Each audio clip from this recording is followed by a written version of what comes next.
ஆன்மீக அன்பர்கள் அனைவருக்கும் வணக்கம். பொதுவாக நம்முடைய கஷ்டங்கள் தீரணும், கவலைகள் விலகணும், கடன் தீரணும் அப்படின்னா பைரவர வழிபாடுகள் செய்ய சொல்லுவாங்க. அதுவும் அஷ்டமி திதியில் பைரவர வழிபாடுகள் செய்கிறது இன்னுமே சிறப்பானது. அப்படிப்பட்ட அஷ்டமி திதியில் என்னென்ன வழிபாடுகள் எப்படியெல்லாம் செய்யலாம், இதை செய்கிறதுனால என்ன மாதிரியான பலன்கள் எல்லாம் கிடைக்கும், பைரவரை பற்றி இன்னும் நிறைய விஷயங்களை தான் இந்த பதிவில் நம்ம தெரிஞ்சுக்க போகிறோம். ஸோ வீடியோக்குள்ளே போகிறதுக்கு முன்னாடி நீங்களும் நம்ம சேனலை சப்ஸ்கிரைப் பண்ணாமல் இருக்கீங்க அப்படின்னா மறக்காமல் சேனலை சப்ஸ்கிரைப் பண்ணிக்கோங்க. கூடவே பக்கத்தில் இருக்கிற பெல் ஐக்கானையும் கிளிக் பண்ணிக்கோங்க. அப்போ தான் நாங்கள் போடக்கூடிய வீடியோக்கள் எல்லாமே உங்களுக்கு நோட்டிஃபிகேஷனாக உடனுக்குடன் வந்தடையும். நீங்களும் பார்த்து பயன்பெறலாம். வாங்க வீடியோக்குள்ளே போகலாம். பொதுவாக ஒவ்வொரு கடவுள்களுக்குமே ஒரு நாள், நட்சத்திரம், திதி, கிழமை இது எல்லாமே விசேஷமானதாக இருக்கும். அதுலேயும் பார்த்திங்கன்னா ஒரு சில திதிகள் வரும் பொழுது இது நல்ல நாள், இது கெட்ட நாள் அப்படின்னு நம்ம சொல்கிறோம். அதில் அஷ்டமியும் ஒன்று. அஷ்டமியில் எந்த விதமான சுபகாரியங்களும் செய்கிறது கிடையாது. அதாவது திதிகளில் 8ஆவதாக வரக்கூடியது தான் இந்த அஷ்டமி திதி. அஷ்டமி திதி பார்த்திங்கன்னா மாதத்தில் 2 முறை வரும். இந்த 2 திதிகளுமே சிறப்பானதாங்க. இருந்தாலுமே அதிகமான மக்களால் வழிபாடு செய்யக்கூடிய திதி அப்படின்னா தேய்பிறை அஷ்டமி தான். இந்த தேய்பிறை அஷ்டமியில் விரதம் இருந்து பைரவரை வழிபாடு செய்கிறது இப்போ நிறைய பேர் செய்துட்ருக்காங்க. அது எப்படின்னா நிறைய வளங்கள் நம்மளுடைய வாழ்க்கையில் கஷ்டமில்லாத வாழ்க்கை வேணும் அப்படின்னா கண்டிப்பாக அந்த வளர்பிறை அஷ்டமியில் விரதம் இருப்பாங்க. அதே வளர்பிறை அஷ்டமியில் பைரவரை நம்ம ஒரு சில முறைகள் இருக்குது வழிபாடு செய்கிறதுக்குன்னு. அந்த மாதிரி கரெக்டாக ஃபாலோ பண்ணி வழிபாடுகள் செய்யணும். அதாவது வளர்பிறை அஷ்டமி வழிபாடு செஞ்சோம் அப்படின்னா நிறைய பயன்கள் கிடைக்கும்.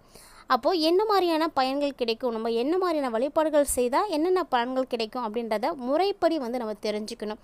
அப்போ தான் அந்த முறையில் நம்ம விரதம் இருந்து வழிபாடுகள் செய்யும் பொழுது அதன் மூலமாக நமக்கு நன்மைகளும் பெருக ஆரம்பிக்கும். ஸோ தமிழ் மாத கணக்கின்படி பார்த்தோம்னா இப்போ பிறந்திருக்கக்கூடிய மாதம் வைகாசி மாதம். பொதுவாக வைகாசி மாதம் எப்போதுமே வளங்களை தரக்கூடிய மாதம், நிறைய நன்மைகளை தரக்கூடிய மாதம் அப்படின்னு சொல்லுவாங்க.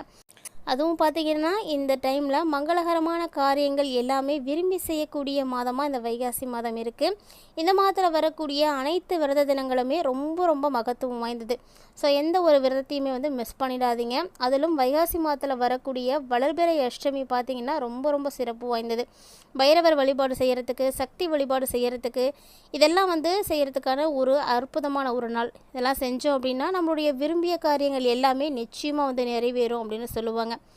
இந்த பைரவர் யார் அப்படின்னு பார்த்தீங்கன்னா சிவபெருமானுடைய 64 திருமேனிகளில் ஒருவராக காணப்படுறாரு. பைரவர் அப்படின்னாலே பக்தர்களுடைய பயத்தை போக்கக்கூடியவர் அப்படின்னு தான் பொருள். அதாவது நம்ம கடவுளை வழிபாடுகள் செய்கிறதுக்கு ஒரு சில வழிபாடுகள் முறைகள்லாம் இருக்குது. ஒரு சிலருக்கெல்லாம் பார்த்திங்கன்னா என்ன எதுன்னே தெரியாது, ஆனால் பயம் அப்படின்ற ஒன்று மட்டும் அவங்களுடைய மனசில் இருந்துக்கிட்டே இருக்கும். அந்த ஒரு பயத்தை நீங்கள் நிச்சயமாக போக்கணும் அப்படின்னா பைரவரை வழிபாடு செய்யலாம். பைரவரை வழிபாடுகள் செய்து அவர்கிட்ட வைக்கக்கூடிய கோரிக்கைகள் பார்த்திங்கன்னா உடனே உங்களுக்கு நிறைவேற்றி தருவார். உடனே நல்ல பலன்களையும் பார்க்கலாம். இவருடைய அருள் இருந்தால் மட்டும்தாங்க உங்களுக்கு அஷ்ட சித்திகளும் கிடைக்கும். ஸோ அப்படி பார்க்கையில் பைரவர்களில் நிறைய பேர் இருந்தாலுமே கூட கால பைரவருடைய வழிபாடு சிறப்பானதாக இருக்குது. காலத்தின் கடவுளாக இவரை தான் நம்ம பார்க்குறோம். காலத்தின் கடவுளான கால பைரவர் தலைவிதியே மாற்றக்கூடியவர் அப்படின்னு சொல்லுவாங்க. இவருக்கு மட்டும்தான் அந்த ஆற்றலே இருக்குது. ஏன்னா சிவபெருமானுடைய அம்சமாக இருக்கிறவர் இல்லையா, அப்படிப்பட்ட பைரவர் நம்முடைய முன்னோர்கள் வழிபாட்டின்படி பார்க்கையில் தேய்பிறை திதிகளில் ஆரம்பித்து வளர்பிறை திதிகளில் வழிபாடுகள் செஞ்சு முடிப்பாங்க. ஸோ அதுவே வழிபாட்டினுடைய ரகசியமாகவே இருந்துகிட்டு இருக்குது. ஏன்னா இந்த தேய்பிறை திதிகளில் வழிபாடுகள் செய்யும் பொழுது தான் நம்முடைய கர்ம வினைகள் அழிய ஆரம்பிக்கும். அதனால தான் இந்த நாளில் நம்ம வழிபாடுகள் செய்கிறாங்க. அதே வளர்பிறை திதிகளில் நம்முடைய தேவைகள் அனைத்தும் நிறைவேறணும், நமக்கு இதெல்லாம் நடக்கணும் அப்படின்றதுக்காக, இதெல்லாம் துவங்கணும் அப்படிங்கிறதுக்காக இந்த நாளில் வழிபாடுகள் செய்கிறாங்க. ஸோ தேய்பிறை திதிகளில் நம்முடைய கர்மாக்கள் அழிந்து வளர்பிறை திதிகள் வரும்பொழுது தேவைகள் எல்லாமே நிறைவேற துவங்கும். இதுதான் ஐதீகம். அதனால தான் அந்த காலத்திலே பார்த்திங்கன்னா தேய்பிறையில் வழிபாடு ஆரம்பித்து வளர்பிறையில் முடிச்சிருக்காங்க. ஸோ இப்படிப்பட்ட கால பைரவரை எப்படியெல்லாம் வழிபாடுகள் செய்யலாம் அப்படின்றத நம்ம பார்க்கலாம். பொதுவாக பைரவர் வழிபாடை அஷ்டமியில் செய்வாங்க. அதுவும் குறிப்பாக அதிகமாக கடன் இருக்கக்கூடியவங்க தேய்பிறை அஷ்டமியில் உங்களுடைய கடன் பிரச்சனைகள் அத்தனையும் தீரணும் அப்படின்னு மனசார நீங்கள் போய் பைரவரை வழிபாடுகள் செய்யலாம். நீங்கள் எந்த அளவுக்கு மனம் உருகி அவங்கள்ட்ட வழிபாடுகள் செய்கிறீங்களோ கண்டிப்பாக உங்களுடைய குறைகளை அவர் போக்கி கொடுப்பாருங்க. ஏன்னா அதே அளவுக்கு உங்களுக்கு நம்பிக்கையும் இருக்கணும். வளர்பிறை அஷ்டமியில் நமக்கு வருமானம் பெருக வேண்டும், செல்வம் பெருக வேண்டும், வாழ்நாள் முழுக்க குடும்பத்திற்கு எந்த விதமான பஞ்சமும் வரக்கூடாது அப்படின்னு வாழ்க்கையினுடைய ஒரு முன்னேற்றத்துக்கு நமக்கு தேவையான விஷயங்கள் என்னென்ன இருக்கோ அதையெல்லாம் வந்து வேண்டுதலாக வைக்கலாம். அதே தேய்பிரையில் எப்படி வைக்கணும் அப்படின்னா, நம்மளுடைய கஷ்டங்கள் வந்து தீரணும், கடன் தீரணும், இந்த மாதிரியான வழிபாடுகளை தான் வைக்கணும். வளர்பிறையில் வழிபாடுகள் வைக்கிறது எப்படின்னா, அந்த பிறை வந்து வளருது இல்லையா, அந்த மாதிரி வளர்பிறை நிலவு போல் நம்முடைய வாழ்க்கையும் பிரகாசமாக முன்னேற்ற பாதையில் வந்து வளர்ந்துடணும் அப்படின்னு நம்பிக்கையோடு வந்து வழிபாடுகள் செய்வாங்க. அதே பார்த்திங்கன்னா தேய்பிறை திதியில் செய்யும் பொழுது உங்களுக்கு கஷ்டங்கள் எல்லாம் வந்து தீர ஆரம்பிக்கும். பொதுவாக அஷ்டமி திதிகளில் சுபகாரியங்கள் வந்தால் செய்ய மாட்டாங்க. கண்டிப்பாக ஒரு விஷயம் வைக்கிறாங்க அப்படின்னா 4 நட்சத்திரம் பார்க்கும்போது அதில் முதல்ல விளக்கப்படக்கூடிய திதி என்ன அப்படின்னா அஷ்டமியாக தான் இருக்கும். ஆனால் இந்த நாளும் பார்த்திங்கன்னா ஒரு சில விஷயங்கள் செய்வதற்கு ஏற்ற நாள் தாங்க. பொதுவாக திருமணம், கிரகப்பிரவேசம், சொத்து வாங்கிறது இது போன்ற விஷயங்களை அஷ்டமியில் வந்து செய்யக்கூடாது அப்படின்னு சொல்லுவாங்க. கண்டிப்பாக அதை வந்து தவிர்க்கணும். ஆனால் இந்த நாளில் தெய்வீக காரியங்கள் எது வேணாலும் நம்ம செய்யலாம், அது வந்து நல்லது தான். பொதுவாக தெய்வீக காரியங்களுக்கு தீட்சை பெறுவது, மந்திரங்கள் சொல்கிறது, ஜபிப்பது, ஹோமங்கள் செய்கிறது, இது எல்லாத்தையுமே அஷ்டமியில் தாராளமாக வந்து செய்யலாம். ஆனால் கிரகப்பிரவேசம் செய்கிறது, திருமணம் செய்கிறது, இது மாதிரியான விஷயங்களை தான் செய்யக்கூடாது. இது மட்டும் இல்லாமல் குறிப்பாக அந்த செங்கல் சூளை வச்சுருக்கக்கூடியவங்க நெருப்பு மூட்டுறதுக்கு, எதிரிகள் மீது வழக்கு தொடர்றதுக்கு, ஆயுதங்களை வந்து உபயோகிக்கிறதுக்கு, எதிரி நாட்டின் மீது போர் தொடுப்பதற்கு, இது மாதிரியான செயல்களுக்கெல்லாம் இந்த அஷ்டமி திதி அப்படின்றது சூப்பரான ஒரு நாள். அதனால் இனி வந்து இந்த மாதிரியான விஷயங்களை செய்யக்கூடியவங்களாம் அஷ்டமியில் வந்து செய்யுங்க. வாழ்க்கையில் எப்படிப்பட்ட கஷ்டம் உங்களுக்கு வந்தாலுமே கூட சிவபெருமானுடைய அம்சமாக இருக்கக்கூடிய பைரவர வழிபாடுகள் செய்யுங்க. எல்லா விதமான ஆபத்துகளும் உங்களை விட்டு போயிடும். சொல்லப்போனால் கஷ்டங்களில் இருந்து விடுபடுறதுக்கு இது ஒரு ரொம்ப ரொம்ப எளிமையான ஒரு விஷயம். மாதத்திற்கு 2 முறை வரக்கூடிய இந்த அஷ்டமி திதியை மிஸ் பண்ணாமல் வழிபாடு செய்யுங்க.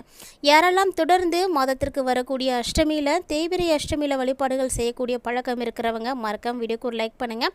உடனே நீங்கள் எந்த திதியில் வழிபாடுகள் செய்கிறீங்க, வளர்பிறை அஷ்டமியில் வழிபாடு செய்வீங்களா, தேய்பிறை அஷ்டமியில் வழிபாடு செய்வீங்களா அப்படின்றதெல்லாம் மறக்காமல் வந்து கமெண்ட் பண்ணுங்கள். இந்த அஷ்டமி திதியில் ஒவ்வொரு மாதமும், அதாவது கிருஷ்ணபட்ச அஷ்டமி திதியில் இருந்து விரதம் இருந்து பரமேஸ்வரனை வந்து பூஜிக்கிறது அஷ்டமி விரதம் அப்படின்னு சொல்லுவாங்க. அஷ்டமி அப்படிங்கிறது 8வது திதி. மேலும் அஷ்டமி வழிபாடு ஆபத்துகளிலிருந்து காக்கும் அப்படிங்கிறது மறுக்க முடியாத நம்பிக்கையும் கூட. இந்த அஷ்டமியில் பைரவரை தொடர்ந்து வழிபாடுகள் செய்கிறது ரொம்ப ரொம்ப நல்லது. அதுவும் வளர்பிறை அஷ்டமியில் ஸ்ரீ சொர்ண கிருஷ்ண பைரவரை வழிபாடு செய்வாங்க. இவரை வழிபாடு செய்கிறது பார்த்திங்கன்னா சிறப்பு வாய்ந்த ஒன்று. 16 செல்வங்களையும் நமக்கு பெற்றுத்தரக்கூடிய ஒரே ஒரு பைரவர்னால் அது சொர்ணகிருஷ்ண பைரவர் தான். இந்த ஒரு பைரவரை யாரெல்லாம் வழிபாடு செய்திருக்கீங்க அப்படின்றத மறக்காமல் கமெண்ட் பண்ணுங்கள். மேலும் பார்த்திங்கன்னா நம்முடைய வாழ்க்கையில் எந்த ஒரு தீய சக்தியுமே நம்மளை நெருங்க விடாமல் வந்து காக்கக்கூடியவரும் இந்த கால பைரவர் தான். அப்படி காக்கக்கூடிய பைரவரை வழிபாடு செய்கிறதுக்கு சிறந்த திதி அப்படின்னா மாதத்தில் வரக்கூடிய இந்த அஷ்டமி திதி தாங்க. ஸோ மிஸ் பண்ணாமல் அஷ்டமியில் வந்து வழிபாடுகள் செய்யுங்க. இந்த திதியில் வழிபாடுகள் செய்கிறதுனால நமக்கு நிறைய நன்மைகள் வந்து இருக்கும். ஏழரைச்சனையால் பாதிக்கப்பட்டிருக்கக்கூடியவங்க உங்களுடைய துன்பங்கள் குறைய பைரவர் சன்னதியில் 2 மண் அகல் விளக்குகளை வச்சு நல்லெண்ணெய் ஊற்றி சிறிதளவு கருப்பு எள்ளிட்டு திரி போட்டு தீபம் ஏற்றிட்டு வாங்க. மனதார வழிபாடு செய்யுங்க. கண்டிப்பாக எல்லா விதமான பலன்களும் உங்களுக்கு கிடைக்கும். அதே போல் பஞ்ச தீபம் ஏற்றக்கூடிய முறை இருக்குது. இந்த காலபைரவர் சன்னதியில் பஞ்சபூதங்களையும் அடக்கி ஆளக்கூடியவராக இவர் இருக்கிறதுனால இந்த கோவிலில் பஞ்ச தீப எண்ணெய் ஊற்றி பஞ்ச விளக்குகளை ஏற்றி நம்ம வந்து வழிபாடுகள் செய்யணும். அதாவது பஞ்சம்னா 5. இந்த 5 அகல் விளக்குகளை எடுத்துக்கோங்க. அதில் ஒவ்வொரு விளக்கிலும் ஒவ்வொரு வகையான எண்ணெயை ஊற்றி தனித்தனியாக வந்து தீபம் ஏற்றி வழிபாடுகள் வந்து செய்யணும். குறிப்பாக சொல்லணும் அப்படின்னா ஒரு இதில் நெய், நல்லெண்ணெய், இன்னொன்றில் விளக்கெண்ணெய், தேங்காய் எண்ணெய், இழுப்ப எண்ணெய், இப்படி 5 வகையான எண்ணெய்களை தனித்தனியாக வந்து ஊற்றி வழிபாடுகள் செய்யணும். இப்படி ஒவ்வொரு விளக்கிலும் ஒவ்வொரு எண்ணெயை ஊற்றி பஞ்சுத்திரி போட்டு நீங்கள் தீபம் ஏற்றி பைரவருடைய மந்திரத்தை 27 முறை உச்சரித்தீங்க அப்படின்னா எல்லா பிரச்சனைகளுமே வந்து தீர்ந்து போயிடுங்க. ஸோ இந்த நாளில் பைரவர் அஷ்டகம் வாசிக்கிறது உங்களுக்கு ரொம்பவே நல்லது. அதுவும் பார்த்தீங்கன்னா இந்த ஒரு விஷயம் செய்கிறது உங்களுடைய உள்ளத்திலும் எண்ணத்திலும் நல்ல விஷயங்களை வந்து வளர்க்க ஆரம்பிக்கும், விதைக்க ஆரம்பிக்கும், நேர்மறை எண்ணங்களை வந்து அதிகரிக்க செய்யும்.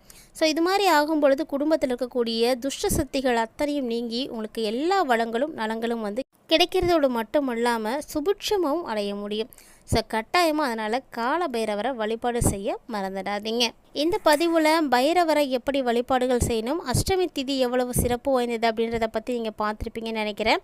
கட்டாயமாக வீடியோ உங்களுக்கு பிடிச்சிருக்குன்னு நினைக்கிறேன். வீடியோ பிடிச்சிருந்தால் லைக் பண்ணுங்கள், ஷேர் பண்ணுங்கள், மறக்காமல் கமெண்ட் பண்ணுங்கள்.